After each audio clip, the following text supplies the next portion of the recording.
Chennai Royapettah மேம்பாலத்தில் bike ரேஸில் ஏற்பட்ட விபத்தில் இருவர் உயிரிழந்த சம்பவம் அதிர்ச்சியை ஏற்படுத்தியுள்ளது. இது பற்றிய கூடுதல் தகவல்களை செய்தியாளர் சாலமன் வழங்கிட கேட்கலாம். சாலமன், வணக்கம். இந்த பைக் ரேஸ் சம்பவம் எப்போது நடைபெற்றது? காவல்துறை என்ன நடவடிக்கை இதன் மீது எடுத்திருக்கிறார்கள்? உயிரிழந்தவர்களின் விவரம் என்ன?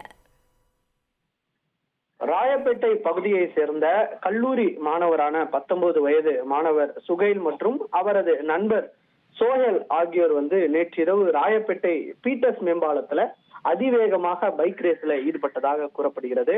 அப்போது மேம்பாலம் வழியாக விலை உயர்ந்த இருசக்கர வாகனத்துல அதிவேகமாக பாய்ந்த போது அப்போது திடீரென கட்டுப்பாட்டை இழந்து 2 இருசக்கர வாகனமும் ஒன்றோடு ஒன்று மோதி விபத்துக்குள்ளானது. இதுல இருவரும் தூக்கி வீசப்பட்ட நிலையில அதுல ஒரு மாணவர் உயிரிழந்தார்.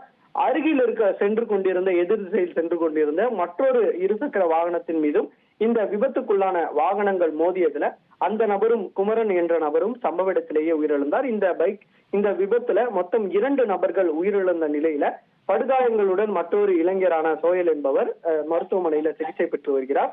போலீசார் சம்பவ இடத்திற்கு தீவிர விசாரணை மேற்கொண்டனர். உயிரிழந்த இருவரோட உடலையும் ராயப்பேட்டை அரசு மருத்துவமனைக்கு அனுப்பி வைத்தனர். இந்த சம்பவம் தொடர்பாக போக்குவரத்து புலனாய்வு பிரிவு போலீசார் வழக்கு பதிவு செய்து முதற்கட்டமாக நடத்தப்பட்ட விசாரணையில இந்த இளைஞர்கள் அதிவேகமாக பைக் ரேஸ்ல ஈடுபட்டும் வாகனத்தை ஓட்டியும் இவர்கள் தங்களது இன்ஸ்டாகிராம் பக்கத்துல இது போன்று பெருமையாக பதிவிட்டு இருப்பதும் போலீசாரின் விசாரணையில தெரிய வந்திருக்கிறது.